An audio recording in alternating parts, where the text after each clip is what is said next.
I make mistakes all the time. I'm the king of mistakes. And so for someone that's saying, how can I help? I would say just be prepared to make a ton of mistakes and let every mistake grow your capacity to love, and just realize that life is your teacher and be expecting to learn a lot. My name is Brian Peterson. I am a full-time artist and founder of Faces of Santa Ana, a nonprofit where we paint portraits of our neighbors experiencing homelessness and really aim to dignify and support them on whatever position in life they find themselves at. So Faces of Santa Ana started in 2015. I was in a season of my life of really trying to understand and realize what it looks like to love your neighbor tangibly. Like, what does it look like to make love in action?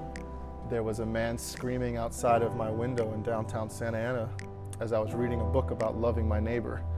And something clicked inside of me, and I realized that this man is my neighbor. He's not just the man experiencing homelessness that we can all choose to ignore or not to ignore.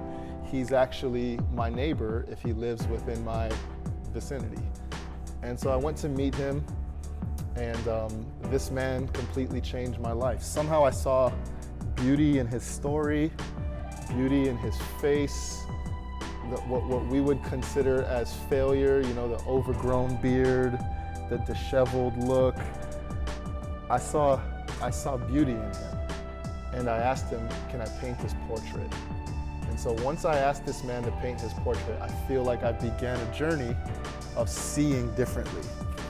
And one portrait of a man experiencing homelessness has now turned into over 40. And now we're focusing on expanding to other cities. And so we have Faces of Detroit in operation, Faces of Anaheim in operation, and Faces of Riverside. And so the dream is to see this in cities around the world, and hopefully we can see that happen in the next couple years. Yeah, the question of how do I help the homeless comes up a lot. That's one of the most popular questions that I get asked. And for me, I always tell them, okay, let's reframe the question, right? How do I love the homeless is a better question. If you love someone, helping would oftentimes come out of the act of loving, right? And so I've reached that place because I've been the helper. I've stood above people on a sidewalk asking them to go into rehab and trying to fix what I see with my own eyes. And there's some truth to that. There is a great aspect of being able to rehabilitate someone. But ultimately, when you have 40 plus friends experiencing homelessness, dealing with disappointment, dealing with maybe expectations that don't go your way, ultimately I had to shift my thinking, shift my heart, and say, okay, if I'm just out here to love Bo, or I'm just out here to love John, if he doesn't change, if he doesn't meet my expectations, I still love him. You know, if he dies on the street, he'll know that he died with a friend. Embrace when something feels scary, recognize it as, okay, this is not real, and then just sort of step into it.